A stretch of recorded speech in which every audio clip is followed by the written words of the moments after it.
Welcome to the Michelle Meow Show at the Commonwealth Club of California. I'm John Zipper, the club's Vice President of Media and Editorial, and Michelle's co-host here at the club. We hope you are staying safe and are well wherever you are, and we look forward to seeing you in person someday again in the future at the Commonwealth Club's headquarters in San Francisco. Until that happens, we are doing all of our programming online. And in fact, this is the latest in nearly 300 online programs the club has produced in the past 7 months.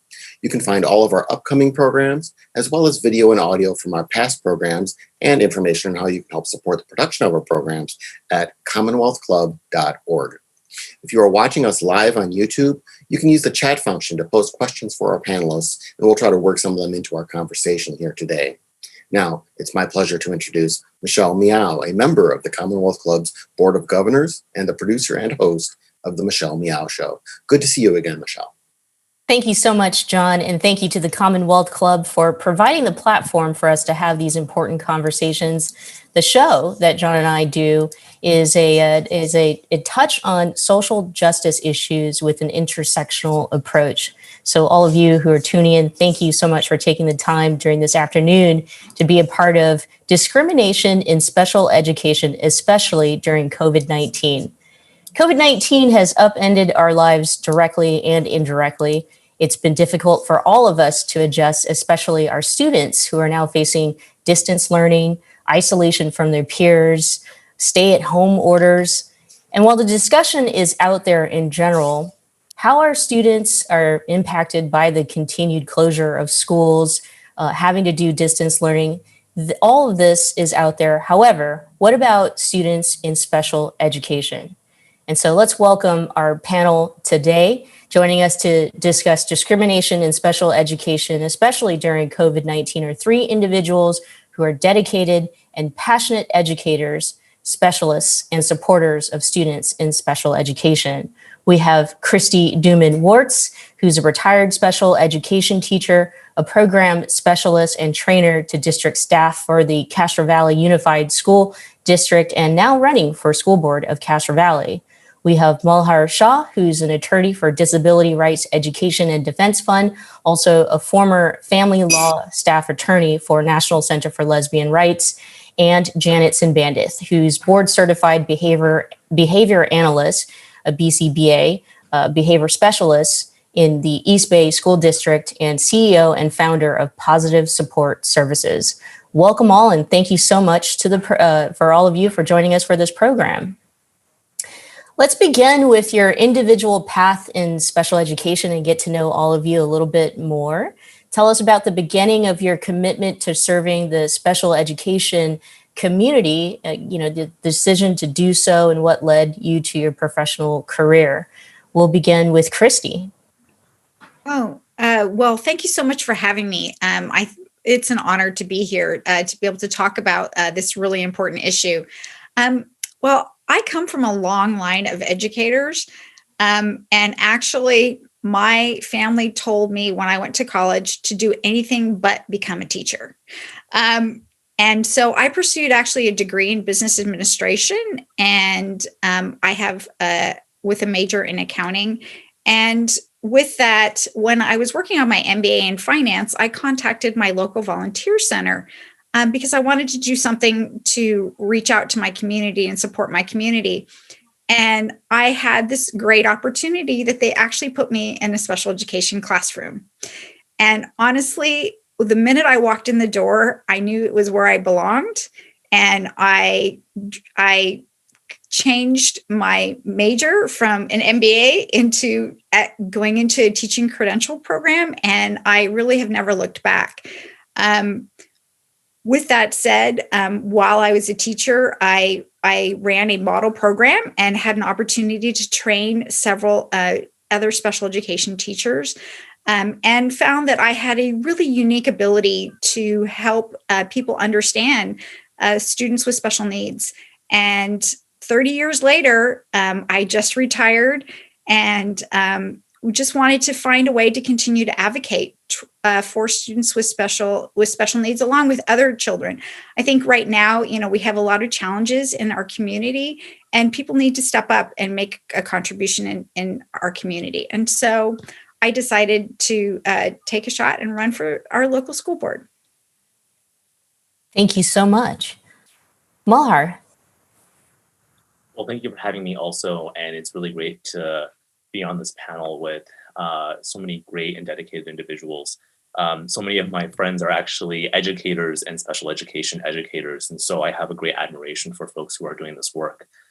I grew up in Los Angeles and actually went to a private school for most of my life. And I grew up with what I experience now as, and what I identify now as complex trauma and other more severe mental health struggles for myself. And it wasn't until I started as a first-year attorney at an organization in Los Angeles called Public Counsel, where by happenstance, they were litigating a case in Compton Unified School District to get trauma recognized as a disability under the ADA and Section 504 of the Rehabilitation Act, two very important statutes that protect the rights of individuals and students with disabilities, that I finally had this language and this language that was able to identify what I had experienced. So I think to a great degree, I have lived some of the experiences that a lot of students with disabilities experience right now. And I think one of the questions that I come to this panel with is, what is the effect of multiple systems of marginalizations that students of color, specifically Black and Latinx students, low-income students of color with disabilities, what are the marginalizations that they experience? Because, as I said, I went to a private school that was relatively well-funded, relatively well-resourced. So what are we going to see after this pandemic and during this pandemic around students with disabilities who are in these under-resourced school districts that are struggling a little bit right now to provide meaningful education? And I'm excited to explore those questions with you all. So good. And yes, that's coming up a little later. And last but not least, Janet. Thank you for having me today as well. I'm very excited to be here and excited to get to know the fellow panelists. So about me, when I began many years ago, I was a behavior therapist, and I started working with children with autism in the home setting, using the science of applied behavior analysis to teach language skills, communication, social skills, and reduce challenging behaviors. After I saw, sometime that evidence-based practices were effective in the home, I wanted to branch out into, the school setting to really see how these same strategies can be applied in a school setting, in the classroom, and just wanted to really, expand my knowledge and just experience. And after, getting my master's in special education and working in this, school setting, I have found these strategies to be really helpful. And it's really an honor to be in the, work that I'm doing and making a difference. And so that's pretty much how I got to where I'm at today. Thanks. It's always interesting to learn how people get into something and why. I'm kind of curious about what has changed during each of your time involvement in this. We've seen, at least from what I've been reading, the number of students who are in special education programs in the country have increased over the past few years, the past few decades. But have you also seen, has funding followed that? Have public attitudes followed that? Have things been getting better or worse? Some of that stuff. So kind of if each of you could maybe give a sense of that. And Janet, let's stick with you and you go first, if you would.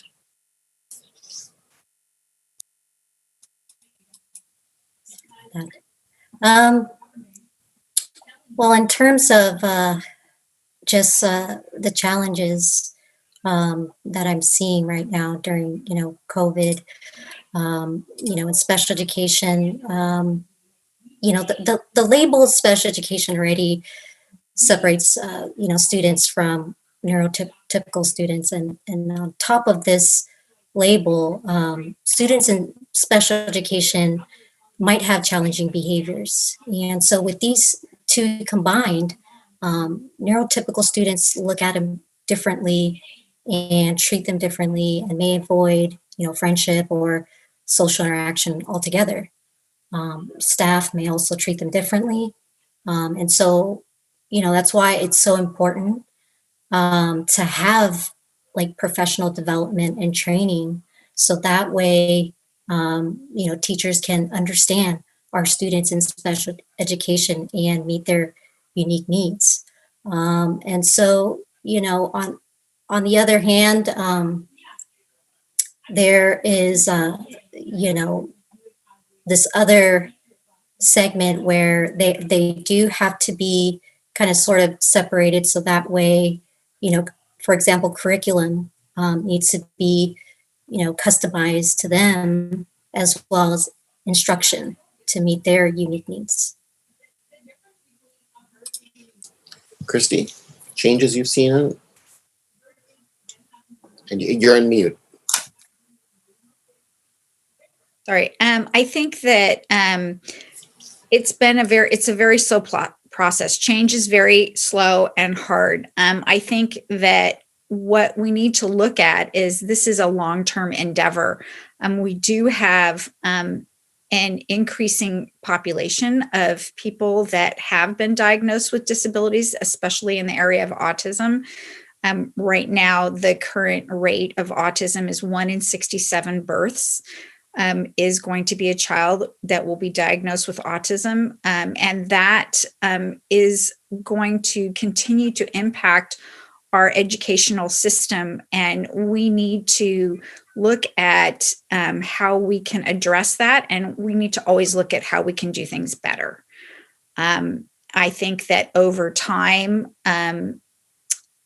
some of the things that we've been faced with haven't changed that much. And so while what we have with what's going on currently with a lot of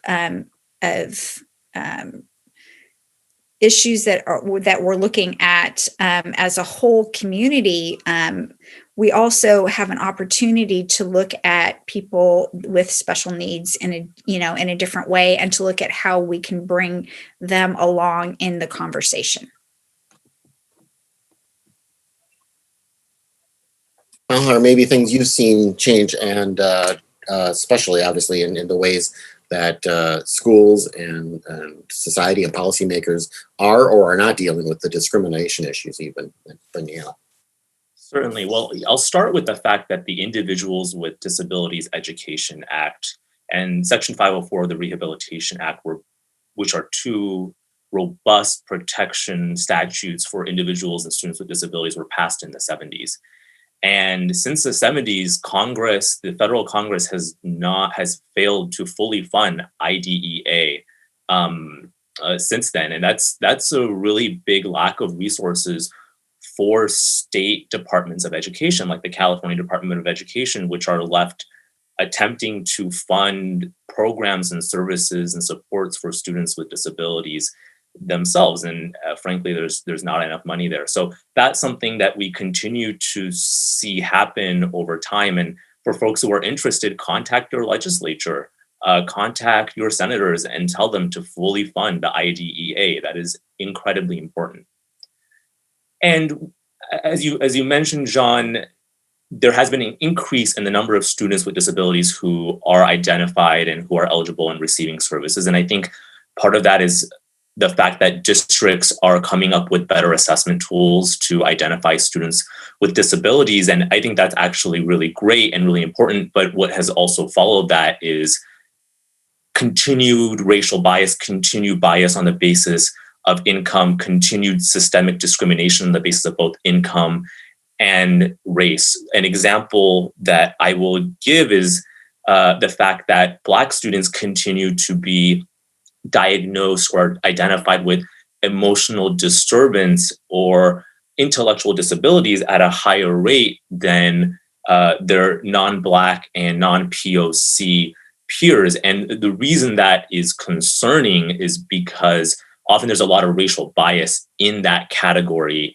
of eligibility for special education that tends to reduce a lot of the struggles that those students experience down to racial stereotypes. And then what we will also see is a lack of funding in certain school districts for identifying really important disabilities that a lot of low-income students of color are more likely to experience, such as complex trauma. So what we have seen, again, is an increase in the level of understanding, decreased stigma when it comes to students with disabilities. But again, there's always an intersectional lens. There's always the way in which racial bias and income, systemic discrimination on basis of race and income follow that. Thank you so much. I want to pick up on something Janet had brought up, which is a separation model. And I've read and you hear from students and parents when we talk about students in special education that there is a separation model in place. And some people might think that there's an advantage to that. You pay special attention to students in special education. At times there can be, room and opportunity for discrimination. But hanging on the question that John had posed in terms of, what has changed? Well, COVID-19. I mean, if the separation model was there in place when kids were in school, now with COVID-19 and isolation and distance learning, they're even more separated. And so how are students in special education getting the resources they need during COVID-19? And so Janet, if you wouldn't mind starting, with an answer to that, because you also play an important role as a behavioral specialist. You are, in a lot of ways, a resource for students in special education. How has COVID-19 impacted roles like what you do, people like you, for students in special education? Yeah, I have to say it has been really complicated, difficult, and, in person is what we do normally, right? And providing training, support, coaching, that type of stuff, it happens in person. And so now to do that virtually, behind a computer, it's added, challenge, a lot of challenges. For example, our students in special education who is in a more specialized program do have a really hard time accessing their instruction, accessing their learning and curriculum online. It is just, for many of them, it's not effective. And even for our general education students, it's not effective. And so my team, the behavior team, and we have other specialists in the district, such as counselors, school psychologists, and occupational therapists, speech therapists. We are really brainstorming ideas and how we can serve our students to the greatest extent possible, because that is the buzzword, to the greatest extent possible. It's really, we're trying so hard to bring resources virtually. And that's, for example, putting together what's called a social story for some of our students, where we teach expected behaviors, or where we teach, rules, for example, how to attend a Zoom meeting, or how to attend a Google Meet, and finding other ways, and looking at things like reward systems, putting together virtual reward systems for our students. So that way we can motivate them to engage, online and do what they are supposed to do. So we're as a multidisciplinary team in the district, we are constantly brainstorming ideas, and the delivery mode right now is virtual. And so we may be scheduling like a one-to-one session with the student, and meeting with them in their small group instruction, and having them access those digital tools or physical. We may send these copies home so that way parents can utilize them as they're learning online. And Christy, and having actually been in the classroom, a teacher yourself, and knowing what we were just talking about, the separation model, I'm sure of it that you probably have anecdotal information as far as how it's discriminated against students in special education. If you wouldn't mind starting there, and then talking about how COVID-19, how you might see how it's impacted teachers like yourself. So I think that when we look at the separation model, separation causes inequity by the nature of the separation initially. I think that what we have to be very mindful of is separating the curriculum, but not the child. I think it's really important that when we're looking at doing things separately, while the curriculum requires separation, we need to still include the child. And frequently that becomes very challenging. I think it's part of building your school culture. And when we are involved with COVID and the challenges, I was teaching last year when COVID first hit, and it was very challenging for us to think about how to deliver instruction basically two-dimensionally. Children with special needs usually require a variety of different teaching techniques, and that preclude you from doing them on a two-dimensional surface. And so it becomes really challenging. Thank you. And Mahar, I'm sure of it that your perspective here will round out the two answers from Janet and Christy. What kinds of discriminations are you experiencing during COVID-19 and students in special education? And if the curriculum was not inclusive, or in terms of the separation model before COVID-19, did it get worse during COVID-19 because we're even more separated as a whole community? It's an excellent question. I'd like to start out with the fact that for many students of color, especially Black students with disabilities, this is such a double-edged sword, right? Because we saw that when schools were open, students of color, especially Black students, were referred to school resource officers, were referred to police, were 5150'd, which is a way to say that they were put on a psych hold sometimes. They were discriminated against. They were subject to exclusionary discipline at a disproportionate rate. And being in distance learning almost provides a kind of relief from that in so many ways. I've talked to parents who have said, my child is doing much better with their behaviors because they don't feel traumatized all the time. They don't feel like they're subject to racially based bullying and harassment. And at the same time, what we see is that discrimination has a way to follow them at home in distance learning. We see school districts systematically take Black students and Latinx students off of Zoom learning, off of virtual learning because of their behaviors. But there's very little guidance as to whether this actually counts as a suspension, as an expulsion that triggers important protections for all students and protections for students with disabilities.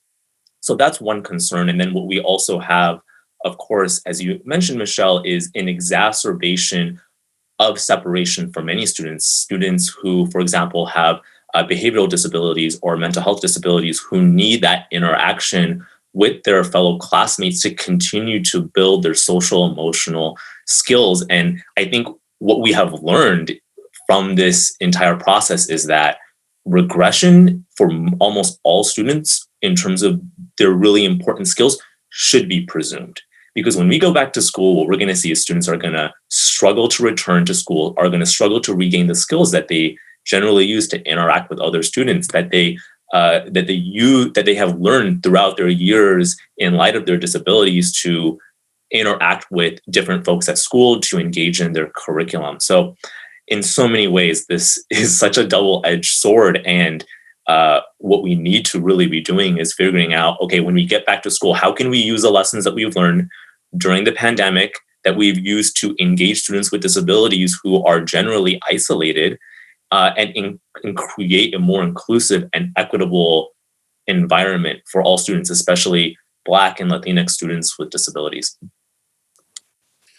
We have a number of questions actually from the audience online regarding, or comments actually regarding separation.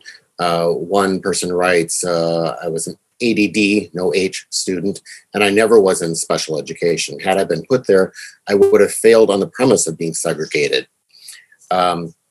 Someone else writes, see, I agree, separation is a problem. Kids in special ed are an afterthought, and our school hasn't been proactive about adapting any of the distance learning for my child.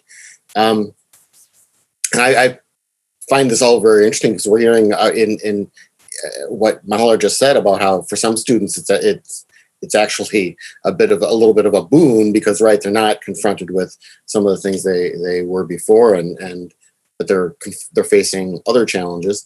I guess I'm kind of also, I want to introduce the issue of economic disparities. And we had someone at the Commonwealth Club earlier during this pandemic who was talking about, examples of like a family that the only internet connection they had was their mom's cell phone.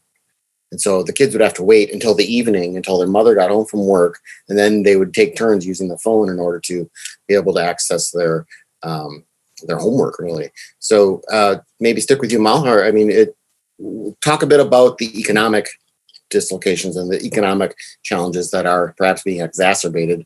My assumption is exacerbated during this COVID period. Sure. And how much time do we have for that? So you can go through a countless list of disparities. I think one of the biggest things, which is what you were mentioning, is the lack of reliable internet connection, the lack of mobile hotspots, just the general lack of resources that school districts have. Congress passed the CARES Act to supplement the supports and services that schools can give. But from what I've learned, the orders for Chromebooks for different districts are on back order. So we have so many districts who can't even provide Chromebooks to students who desperately need them. So I think that's one area in which we see a disparity. And then I think another aspect is going to be the fact that under-resourced schools are already going to struggle, or were already struggling before the pandemic with providing meaningful professional development. And now what we have is a situation where a lot of teachers weren't necessarily fully trained through no fault of their own on distance learning platforms and how to provide these supports and services via distance learning. And schools are struggling to catch up to provide those important resources for their teachers to help them actually deliver distance learning models in a meaningful and effective way. And then we have a host of course, just structural barriers when it comes to the fact that there are privacy rights that students have that might interfere with recording of lectures, as just one example, that might prevent a student with a disability or a student who without a computer who needs to watch the lecture later on, who cannot do so because they never had a computer because their mother, for example, was at work needing that computer. So these are a whole host of problems. And then, of course, it's very likely that if you are from a low-income household, that your parent is an essential worker. It's going to be more likely. And so they are going to be less able to stay at home and be the primary educator, which is what has been required for the first 3 months of distance learning. I think what a lot of what happened was there was no live instruction for many of these students, and students had to figure out how to teach themselves, and parents had to figure out how to teach their students. Christy, this isn't a campaign ad, but you're running for office. What could you, if you get elected, what could that organization or that board do to address the economic disparity issues? I think that as a school board member, it's important to set policies that support that one of the district that I'm running for's motto is all means all. And I think that what a board can do is set forth policies that really means that all means all. And I think that we constantly need to address the challenges that are faced by our our children of color and our lower socioeconomic children. And it has been very challenging to provide the technology piece. And in addition, the hotspots. And so different districts are coming up with different solutions as doing learning pods. But we need to set forth our policies to make sure that we're not excluding our at-risk students, and that we're being inclusive, and that we deliver things with equity, because that's frequently a challenge, is that things are not being delivered in an equitable fashion. And so that's what's creating, the disparity. We have a question from the audience, or a comment where one person refers to the lack of qualified special education teachers. Specialized training is absolutely essential, and districts need to stop hiring just to fill job offerings. Now, someone else responds in the same vein. I'm so glad Malhar mentioned trauma. It has been our experience that teachers, including those in special ed, haven't been trained in trauma-informed practices. And so many kids are dealing with trauma right now on top of their disabilities. I'm going to kind of take that in the direction of training and time, because during normal times you can talk about online training for teachers and conferences and things like that. Nowadays, with teachers are stretched, just as parents are stretched trying to do work and guide their kids' education from home. Teachers are possibly having their own home issues, as well as teaching kids, and maybe teaching in batches. Their 8 or 9 hour day might be a 15 or 16 hour day. Is training something that is going on right now? Is it something that could be done? Maybe I'm unaware of some ways that districts and concerned groups can help get training on, to help meet these needs. Does anyone have any thoughts on that? Christy? So we are challenged. We have a huge teacher shortage in the country. And some of the solutions that have been provided to address that issue have been changing the teacher credentialing requirements, at least in the state of California. Whereas when I got my credential, you were required to get a multiple subject credential first, meaning that I would be qualified to teach general education students first. And then I had to get my specialist credential. So the training that I received was actually very, very intense. And it was 3 years above an undergraduate degree.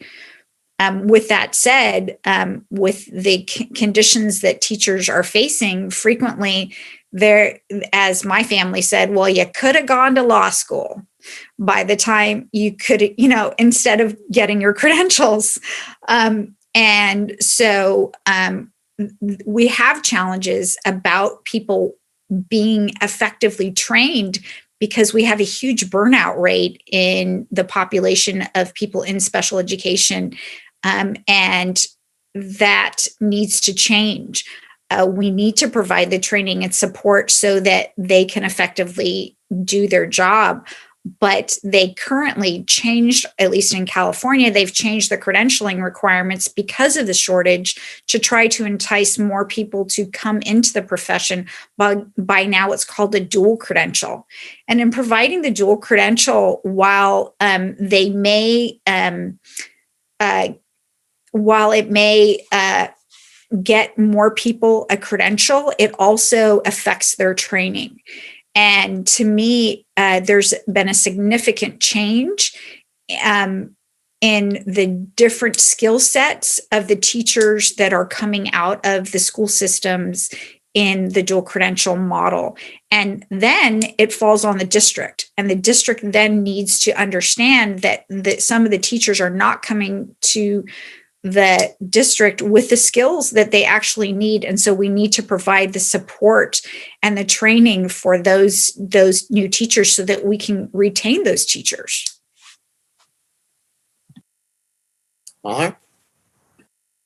Well, I want to start out with saying that teachers right now are trying so hard. They're incredibly overwhelmed. They are working so hard. And it's difficult right now to figure out how to create a model that we have never really had to implement, that they've never really had to implement throughout history. So they are trying, and teachers are getting training right now. Obviously, there's going to be a steep learning curve. Two things that I want to say, because I think Christy really covered this, but one thing I want to say is that education, specifically in California, is a fundamental right that is guaranteed by the state. So the CDE, the California Department of Education, and the state of California as a whole, they have the ultimate responsibility to provide students with the right to an education. That includes students with disabilities and students without disabilities. So when we talk about proper training and professional development, it starts at the state level. It starts out with state leadership. They need to be giving effective guidance to districts, both informally in the form of their interactions with districts and also formally in the form of guidance documents. And that has happened to a degree since the start of COVID-19, but in many ways, the California Department of Education has failed that obligation. They allowed for 9 months districts to forego their obligation to assess students with disabilities instead of providing a model for how they can do it virtually. And that's again, starts at the state level, and teachers are really trying. And then the last thing I wanted to address was just the comment about trauma. Trauma is incredibly important and it's going to be exacerbated during this time period. And if folks want to learn more, you can go to traumaandlearning.org, which is a website dedicated to the Peter P. versus Compton Unified School District case, where you can look at what the proposed remedies were in that case. And then also, if you are an educator, if you are a parent, if you are a student wanting to get a trauma-sensitive program in your school, look at Helping Traumatized Children Learn. It's a free online guidebook that actually helps you understand what a trauma-sensitive school is, how you and teachers in the school can build up a coalition of individuals who are dedicated to providing trauma-sensitive supports to all students. Massachusetts is a state that actually adopted a program for funding schools that wanted to switch to trauma-sensitive services and supports. It's a great program that we should be adopting in every state and in California. Janet, anything you want to add? Just quickly wanting to add at the district level is, it is really challenging for teachers to get the proper training that they need. The responsibilities for teachers is it's significant. They are, and I commend them. They are so, they're doing the best that they can. But, having to do assessments, having to come up with daily lesson planning, parent conferences, putting together reports, there's a lot of responsibilities. And then to have to attend, professional development days or trainings, that takes up time.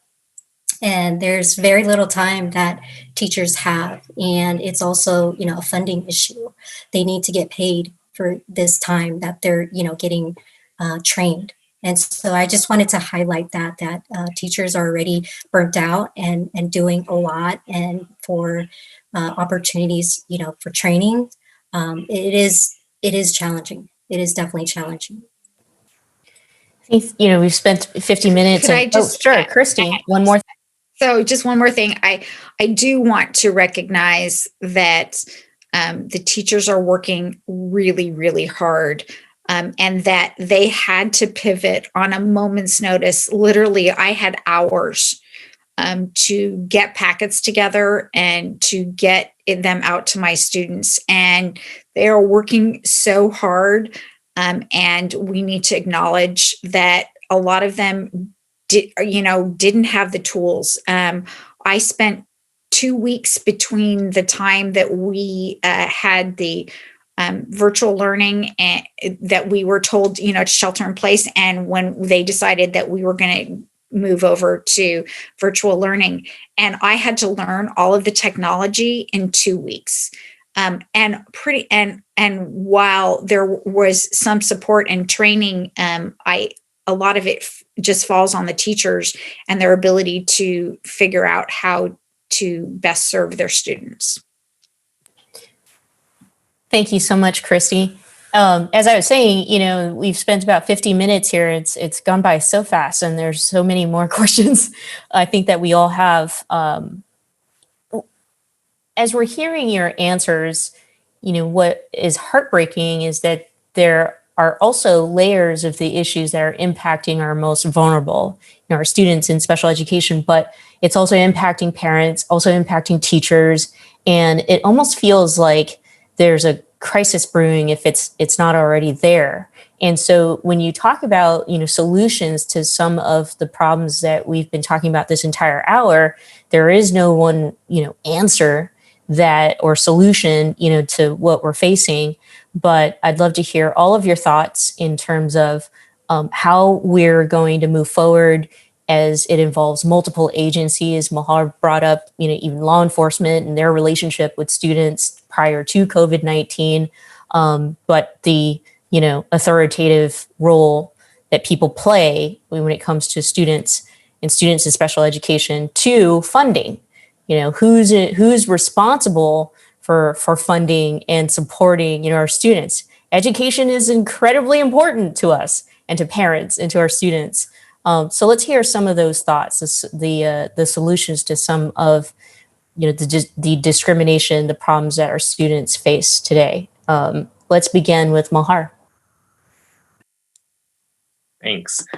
In addition to mentioning obviously all of the high level struggles that we have from the CDE, from the Federal Department of Education and their failure to fund the IDEA, so much of the advocacy to be done is on the local level. And the most effective change, honestly, that I've seen happen is from parents themselves who, don't get me wrong, they are incredibly overwhelmed, incredibly tired, and do everything for their children. And they need help. And I think one of the ways that we can do this is providing effective modeling for different school districts, for parents to understand how they can advocate for themselves, because you all have important rights under federal disability statutes, under civil rights statutes. One thing that you can do is, my organization, the Disability Rights Education and Defense Fund, runs a parent training and information center. This is a parent information center that is funded by the IDEA, funded by the federal government. There are parent training information centers for all regions in California that provide parents with technical assistance, not legal advice, but technical assistance, where you can know what your options are, what your legal rights are, what your child's legal rights are, and how you are able to participate in the individualized education program meetings for your children. That can be incredibly important. And I encourage you to contact those important resources, because it's when teachers and parents start to work together and start to figure out how we can best support children that we finally get to a solution that works for everybody. And I think that is really the most important thing, is that important local level grassroots organizing work. Christy? I think that as we've talked about and touched on before, is that we really do need to have IDEA fully funded, and that is at the federal level. And so with that said, that will do some help, but money isn't always the solution. And so I think that in this moment, we have a lot of challenges, but we need to look at them also as opportunities, and as to what we can do to affect some change. And that does go to a more local level. And there are several different groups that help to support educational programming around discrimination, and specifically target how to be a ally for people with special needs. And so those are things that we need to support and reinforce, so that we can work together collaboratively to come up with solutions, because it doesn't involve all means all. And so we need to make sure that we include everyone in the conversation, and we do need to support the parents to understand how to better support their child. I reflect on, when someone has a child that has been diagnosed with a disability, they frequently are in foreign territory themselves, and as schools, we need to help support them understand how that they can advocate for their own child and how they can support their child through their educational process. And Janet. Yeah, I'm going to respond through a behavior lens, and I'm going to use the term inclusive plan. Chrissy mentioned that it's so vital for communication to take place. Parents, staff, the school team, especially when we return to in-person instruction. There's a lot of heavy planning involved, and with equity in mind, we should consider things like the county, safe and health guidelines, right? And also, if students in special education have a behavior plan or some sort of safety plan, we need to consider that as well. So that way they can transition to in-person instruction as smooth as possible, just as their neurotypical peers, at the rate of their neurotypical peers. So that way there's equity, right? And so we're considering the supports that our special education students need for that inclusive plan. I kind of am the going to be the downer here and just worrying about another struggle that these kids are going to have to deal with, which is, or that many of them will, which is economic dislocation. I mean, we have a looming eviction crisis in this country that, currently there's not legislation nationally being dealt with, but we're looking at potentially huge numbers of people either being evicted or being forced to move to other areas just that are more affordable. And that, of course, can mean possibly a new district, new schools, away from friends and teachers, maybe who understood them and were able to help them. Could you give some resources or sense or some ideas of what should parents, for example, do when they connect with a new school, and anything that they can do to try to, or that others can do in addition to the parents, to try to make these dislocations a little less bad? Malhar. Yeah, thank you for asking that question. And I'll make this quick, understanding that we have very little time left.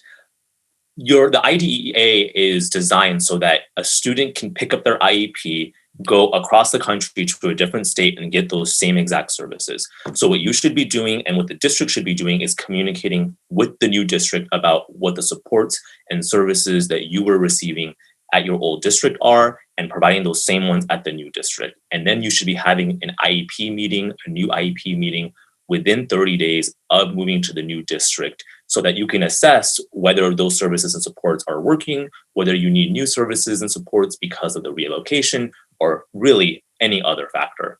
And then I just really quick want to just say what I know are the legal rights that you have right now. And that is a right to a free, appropriate public education if you are a student with an IEP or a Section 504 plan. And that's just a fancy way of saying that you as a student with a disability are entitled to have an education that lets you meet ambitious goals based on your own circumstances. And in California specifically, you are entitled to have access to reliable internet, to quality, challenging content equivalent to the one that you would get with in-person instruction.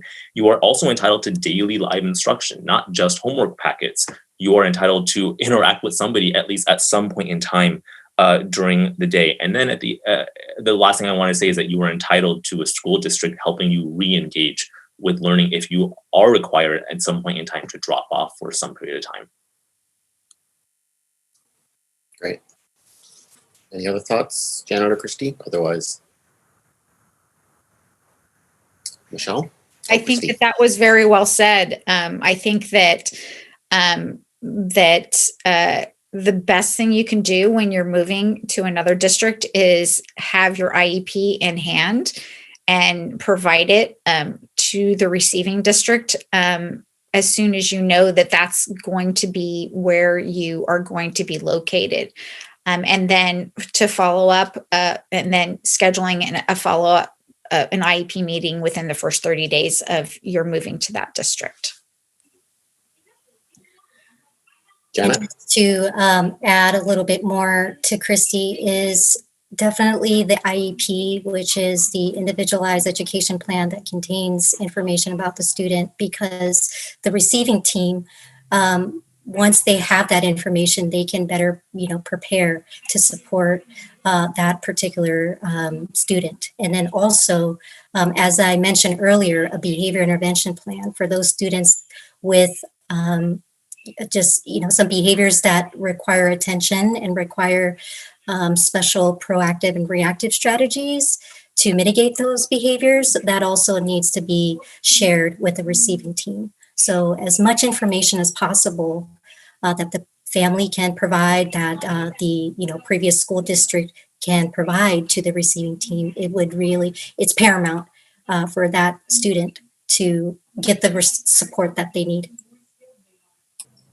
Wow, thank you so much. That is incredibly helpful. And one last, if anybody's got a good website or resource in general that people can learn more from, if you're a parent, student, or educator, if you have one to recommend. Mahar? Yeah, go to www.dredf.org. That's DREDF.org. There is the contact line for our Parent Training and Information Center. We have countless sample letters that you could use to send to your district. That will trigger your important legal rights, like the right to get an IEP meeting, the right to independent educational evaluations. A lot is there. So let me ask one final question for each of you, and this kind of allows you to look ahead, I guess, hopefully. But if there's one thing when this pandemic is over, one thing you would hope that special education teachers, parents, policymakers have learned, maybe even implemented or put the groundwork out for, what would it be? Maybe start with you, Mahar. Sure. Learn to center the voices of those who are most marginalized. Most of my clients are low-income students of color with disabilities, and at least from the perspective of special education, if policy makers on the state and federal level were implementing our asks years ago, we would not be in nearly as dire of a situation as we are now with distance learning. One example I can give is that we've been asking for technological accommodations for our students with disabilities for decades, and school districts have told us, even as late as 2019, sorry, we can't do that for you. And now what we're learning is actually, yes, we could, but it wasn't happening because there wasn't a recognition. In many ways, there wasn't a respect for those rights. And again, that's not to say that teachers are doing anything wrong, because teachers are doing everything that they can right now. But center the voices of the marginalized. When you address those issues, there are effective solutions going on into the future for everybody. Great. Janet, any thoughts? Yeah, I would have to say resilience, and being flexible during this time. That is something that has taught me, and I think for many of us, to be flexible to change. And specifically, if we're looking at returning to in person, the plan may change, and just being flexible around changes to the plan. And from the perspective of a behavior specialist, strategies may change in the plan. And so I think just continue to be resilient as we move forward to in person. Very good. And Christy, you get the last word. I think that I'm just going to quote Mahatma Gandhi. And one of his quotes that I really like is, "The true measure of any society can be found in how it treats its most vulnerable members." And I think that we need to constantly be thinking about that this is a process that is a long process about talking about equity and talking about equality and discrimination within the population of people with special needs. And so we need to just continue moving forward. We're always a work in progress, and we just need to move forward to try to have the best, most positive outcomes that we can have. Very good. Well, thanks to all three of you for taking your time for this important conversation. It's something that hopefully we can help raise attention to it with this program.